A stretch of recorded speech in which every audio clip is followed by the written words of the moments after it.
சிற்பி அகாடமி சார்பாக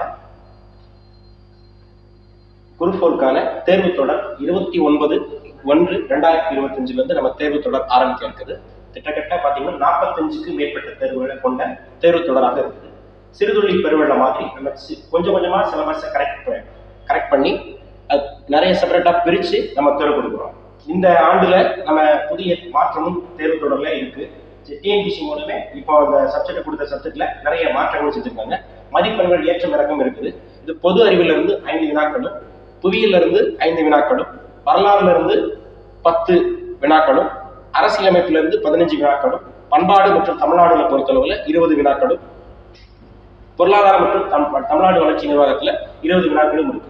கிட்டத்தட்ட 75 மதிப்பெண்கள் பொது அறிவிலும் 25 மதிப்பெண் கணித பாடத்திலிருந்தும் கேட்கப்பட்டிருக்கு. இந்த கணிதத்திலும் கூட 2 செப்பரேட்டா பிரிச்சுக்கிறாங்க.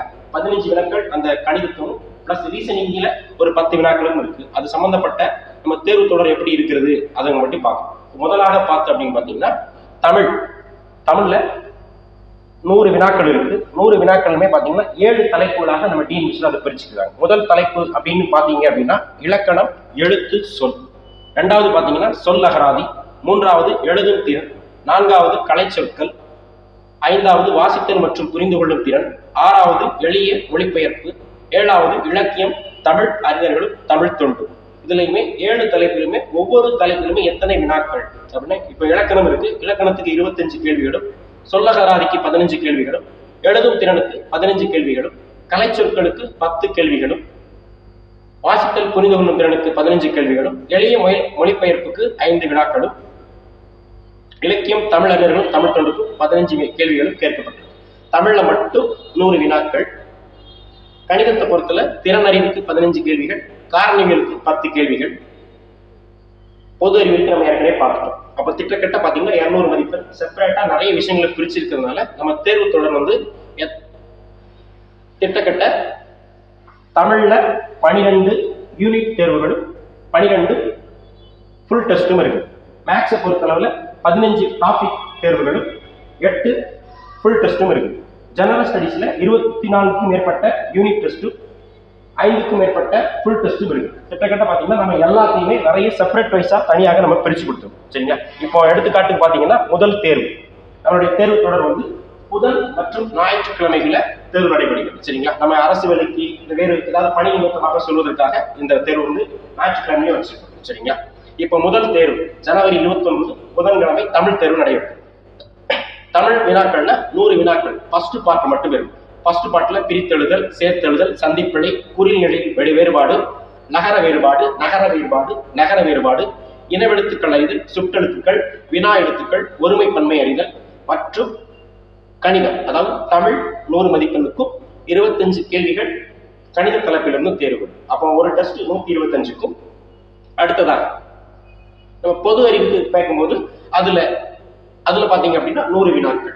எடுத்துக்காட்டு 2வது தேர்வே பாத்தீங்கன்னா இந்திய அரசியலமைப்பிலிருந்து 5 கேள்விகளும், இந்திய பொருளாதார தலைப்பிலிருந்து 50 கேள்விகளும். அப்போ தமிழ் மற்றும் கணிதத்துல 125 மதிப்பெண்களும், பொது அறிவியல 100 வினாக்களும் கொண்ட ஒரு தேர்வு தொடராக கிட்டத்தட்ட 45க்கும் மேற்பட்ட தேர்வு தொடர்ல இருக்கு. சரிங்களா?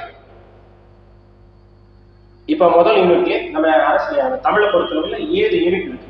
7 யூனிட் இருக்கு. இந்த 7 யூனிட்டுமே கிட்டத்தட்ட ஒரு இதுக்குமே 2 கிட்டத்தட்ட 14 யூனிட் தேர்வா இருக்கு. அப்போ ஒவ்வொரு தலைப்பிலுமே 2க்கும் மேற்பட்ட தேர்வுகள் யூனிட் வைஸாவே இருக்கு. ஃபுல் தேர்வு ஏற்கனவே பார்த்துருக்கோம்.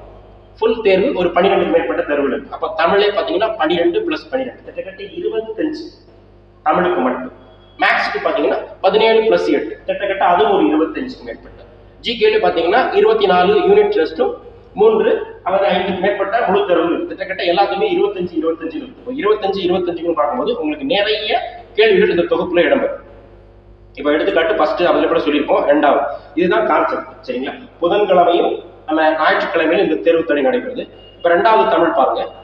2வது தமிழ் தேர்வுல 3வது தேர்வுல இருக்கும் பாருங்க. தமிழ்ல இருந்து 100 கேள்விகள். அதுல வேர்ச்சொல் அறிதல், வேர்ச்சொல்லிருந்து வினைமுற்று, வினையச்சம், வினையாளனையும் பெயர், பெயரச்ச வகை அறிதல், அயற்சொல், தமிழ்ச்சொல், எதிர்ச்சொல், வினைச்சொல், எழுத்துப்பிழை, ஒற்றுப்பிழை அறிதல், 2 வினை சொற்களின் வேறுபாடு அறிதல். இந்த மாதிரி இப்ப தமிழ் கணித தலைப்புல பாத்தீங்கன்னா தனிவெட்டி இது சம்பந்தப்பட்ட இப்படி ஒவ்வொரு 100 வினாக்களுமே நம்ம தேர்வு தொடர் இருக்கும்போது செப்பரேட்டா படிச்சுக்கணும்.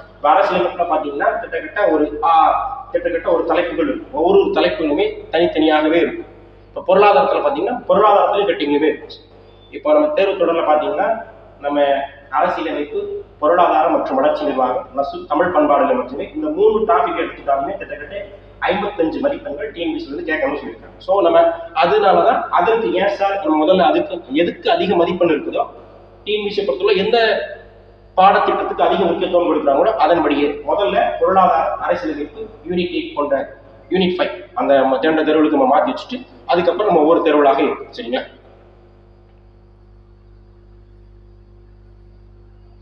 இப்ப தமிழ் தேர்வுல பார்க்கும்போது அப்படி அந்த ஃபர்ஸ்ட் யூனிட் முடிச்ச பிறகு 2வது யூனிட்ல சொல் அகராதின்னு இருக்கு. அந்த 2வது யூனிட்ல 2 பீஸா பிரிச்சு நம்ம 2 யூனிட் 8 வச்சு எதிர்ச்சொல்லை எடுத்தெழுதல், ஓரெழுத்து ஒரு மொழி, உரிய பொருளை கண்டறிதல், ஒரு பொருள் தரும் பல சொற்கள், பொருந்தா சொல்லை கண்டறிதல், அகர வரிசைப்படி சொற்களை சீர் செய்தல், ஒரு பொருள் பன்மொழி, இரு பொருள் குறிக்கும் சொற்கள், பேச்சு வழக்கு, எழுத்து வழக்கு, சொல்லும் பொருள் அறிதல், ஒரு சொல்லிற்கு இணையான வேறு சொல் அறிதல், கோடிட்ட இடத்தில் சரியான சொல்லை தேர்ந்தெடுத்தெழுதல், பொருத்தமான பொருளை தெரிவு செய்தல், ஊர் பெயர்களின் மறுவு எழுதுகள், பிழை திருத்துக, பேச்சு வழக்கு, சொற்களுக்கு இணையான தூய தமிழ் சொற்களை இணைத்தல்,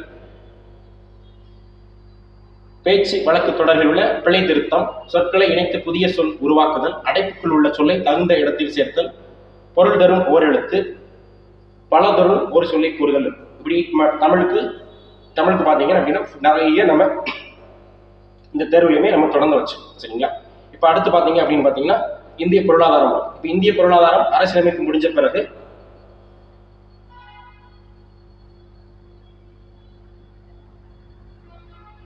இப்ப எடுத்துக்காட்டு இந்த எண்ணிகள் பாத்தீங்க அப்படின்னா நம்ம எண்ணிகள் மட்டும் இல்லை, இந்த எண்ணிகள் கூட நம்ம விகிதமுறு எண்கள், விகிதமுறா எண்கள், பகா எண், பகு எண், பகா எண், சார்பகா எண், இரட்டை பகா எண், பகா காரணிகள், பிரதான பகா காரணி, இந்த ஒரு டாபிக்ல இவ்வளவு விஷயங்கள் இருக்குது.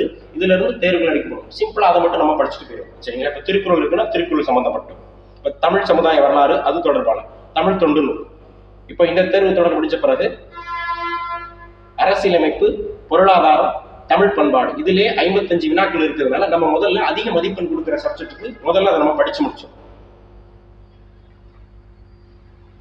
அப்புறம் கணிதத்தை பொறுத்தளவுல 15 மார்க்கள் அந்த டாபிக்ல இருக்கும். அதுக்கு ரீசனிங்ல ஒரு 10 வினாக்கள் இருக்கு. அது அந்தந்த டாபிக்ல இப்ப பாத்தீங்கன்னா தர்க்க காரணிவியல், லாஜிக்கல் ரீசனிங் டாபிக்ல தரம், வெண்படம், புதிர்கள், இப்படி ஒவ்வொரு செப்பரேட்டான விஷயங்களுமே நம்ம படிச்சோம். அடுத்து பாத்தீங்கன்னா வரலாறு பாத்தீங்கன்னா அது பண்பாடு டாபிக்லயும் வரும். அதுல வரும்போது கையெழும் போன்ற தலைப்புன்னு வரதால அடுத்த முக்கியத்துவம் அதுக்கு தான். சரிங்களா? ஏன்னா வரலாறு இந்திய தேசிய இயக்கம் சேர்ந்து 10 வினாக்கள் இருக்கு. அப்போ 2 சப்ஜெக்ட் சேர்த்தாலே அது ஒரு 55, இது ஒரு 10, கிட்டத்தட்ட 65. இப்போ 75ல ஒரு 65 மதிப்பெண்கள் நம்ம கவர் பண்ற மாதிரி இருக்கும். சரிங்களா?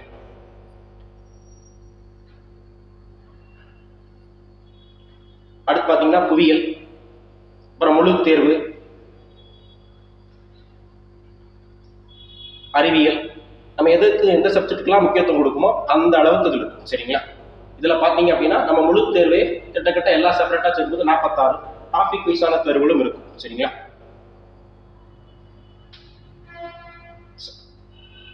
ஒவ்வொரு தேர்வுக்கும் நம்ம வேர் டு ஸ்டடி வாட்ஸ்அப் குரூப்பில் அனுப்பப்படும். சரிங்களா? தேர்வு முடிந்தவுடன் நேரடியாக அல்லது யூடியூபில் விளக்கங்கள் கொடுக்கப்படும். முக்கியமான வரப்பிரதர்சனமே இருக்கான். சரிங்களா? ஒரு முக்கியமான நிகழ்வு என்ன பாத்தீங்க அப்படின்னா ஒவ்வொரு தேர்வு முடிந்த மாலையிலும் அல்லது மறுநாளும் எத்தனை 100 வினாக்கள் அல்லது 125 வினாக்கள் இருக்குன்னா ஒவ்வொரு வினாக்களுக்குமே அனைத்துக்குமே விளக்கம் சொல்லி தரப்படும். இப்போ கணிதத்துக்கு அதிக முக்கியத்துவம் கொடுத்து எல்லா கணிதத்துக்கும் நம்மளுக்கு விரிவான விளக்கங்களுடன் அந்த வகுப்பு நடத்தி தரப்படும். அதே மாதிரி ஜிகேக்கு அப்படின்னா அரசியலமைப்பு, பொருளாதாரம், பண்பாடு, ஜாக்கிரதை, புவியியல் போன்ற எல்லா சப்ஜெக்டுக்குமே போதிய விளக்கம் தரப்படும். சரிங்களா? உங்களுக்கு எந்த சப்ஜெக்டை படிக்கணும் அந்த மாதிரி அதுல இருக்கும். மேலும் நம்ம பயிற்சி மையத்தின் சார்பாக வீட்டிலிருந்தே தேர்வுக்கு தயாராக ஆன்லைன் வகுப்பு 27/1/2025 முதல் ஆரம்பமா இருக்கு. அதுலயும் நீங்க பயன்படுத்திக்கலாம். நம்ம வகுப்பு பிளஸ் தேர்வு இதுலையுமே ஆரம்பிக்கப்படும். நம்ம பயிற்சி மையத்துல எல்லா புத்தகங்களுமே, போட்டித் தேர்வுக்கான அனைத்து புத்தகங்களுமே நீங்க நம்ம பயிற்சி மையத்தில் வாங்கிக்கலாம். அப்போ சப்போஸ் நீங்க ஆன்லைன் வகுப்புல சேர்ந்தீங்கன்னா ஃப்ரீ ரெக்கார்டட் வீடியோ கிளாஸும் இருக்கும், லைவ் கிளாஸும் இருக்கும். அப்புறம் யூனிட் வைஸான தேர்வுகளும் இருக்கும். அனைத்து சப்ஜெக்ட் புத்தகங்களும் நம்ம பயிற்சி மையத்தில் கிடைக்கும். குரூப் 4க்கு மட்டுமல்ல, ரயில்வே, பேங்க், SSC